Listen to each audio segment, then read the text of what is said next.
এক দেশে ছিল এক মহাশক্তিশালী রাজা। তার ছিল 7 রানী এবং অগাধ ধনসম্পদ। একদিন 7 রানী নদীর ঘাটে স্নান করতে গিয়েছিলেন। তখন হঠাৎ এক সন্ন্যাসী এসে বড় রানীর হাতে একটি জাদুর শিকড় দিলেন।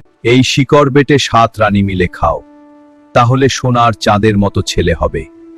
সেদিন রান্নাঘরে 7 রানী নানা কাজ করতে লাগলেন। কেউ ভাত রাঁধে, কেউ তরকারি কাটে, কেউ মাছ কাটে। 2 রানী শিকড় বাটতে বাটতে একটু নিজে খেয়ে ফেলল, তারপর বাকিটা অন্য রানীদের দিল। সব রানী শিকড় খেয়ে ফেলল, ছোট রানীর জন্য কিছুই রইল না। দুঃখে তিনি মাটিতে লুটিয়ে পড়লেন। অন্য রানী দয়া করে শিল ধোয়া জল ছোট রানীকে খেতে দিলেন। খা ছোট রানী। ধন্যবাদ রানীমা। 10 মাস পরে 5 রানীর 5টি সুন্দর রাজপুত্র জন্ম নিল। কিন্তু নোরানির ঘরে জন্ম নিল একটি পেঁচা, আর ছোট রানীর ঘরে জন্ম নিল একটি বানর। 5 রাজপুত্র বড় হয়ে খুব দুষ্ট হয়ে উঠল। রাজা রাগ করে রানীকে চিড়িয়াখানায় কাজ দিতে আর ছোট রানীকে ঘুটে কুড়ানোর কাজ করতে পাঠালেন। পেঁচার নাম হলো ভুতুম, আর বানরের নাম হলো বুদ্ধ। 5 রাজপুত্র বড় হয়ে খুব দুষ্ট হয়ে উঠল। একদিন রাজপুত্ররা ভুতুম আর বুদ্ধকে ধরে খাঁচায় বন্দি করল। একদিন খবর এলো, দূর দেশে এক সুন্দরী রাজকন্যা আছে, তার নাম কলাবতী। কলাবতী রাজকন্যাকে আনতে 5 রাজপুত্র ময়ূরপঙ্খী নৌকায় যাত্রা শুরু করলো। বাবা, আমরাও ময়ূরপঙ্খীতে যাব। অপমান সহ্য করতে না পেরে ভুতুম ও বুদ্ধ ঠিক করলো তারা নিজেরাই কলাবতীর দেশে যাবে। ভুতুম ও বুদ্ধের মা নদীতে সুপারি দিয়ে প্রার্থনা করলেন তাদের সন্তানের জন্য। ভুতুম ও বুদ্ধ সেই ডোঙ্গায় চড়ে যাত্রা শুরু করলো। এদিকে 5 রাজপুত্র পৌঁছালো 3 ভয়ঙ্কর বুড়ির রাজ্যে। 3 বুড়ি রাজপুত্রদের ধরে গিলে ফেলল। ঠিক তখনই ভুতুম ও বুদ্ধ সেখানে পৌঁছালো।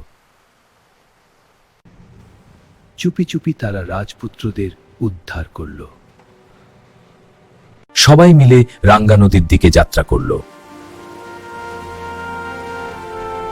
ভয়ঙ্কর ঝড়ে রাজপুত্রদের নৌকা বিপদে পড়ল।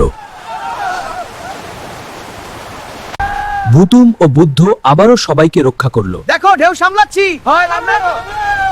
কিন্তু কৃতজ্ঞ হওয়ার বদলে রাজপুত্ররা তাদের নদীতে ফেলে দিল। এদের ফেলে দাও, হ্যাঁ এখনই। বুদ্ধ নদীর নিচে এক রহস্যময় পাতাল রাজ্যে পৌঁছালো।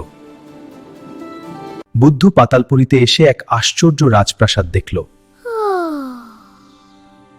এক বুড়ি কাঁথা সেলাই করছিল। বুদ্ধকে দেখেই সে জাদু কাঁথা ছুঁড়ে মারল। অমনি 1000 সৈন্য এসে বুদ্ধকে ধরে অন্ধকূপে বন্দী করে রাখল। সেখানে বুদ্ধ দেখতে পেল 5 রাজপুত্র আর মাঝি মাল্লারা বন্দী হয়ে আছে। বুদ্ধ চালাকির সাথে মরা সেজে পড়ে রইল, যাতে তাকে বাইরে ফেলে দেয়।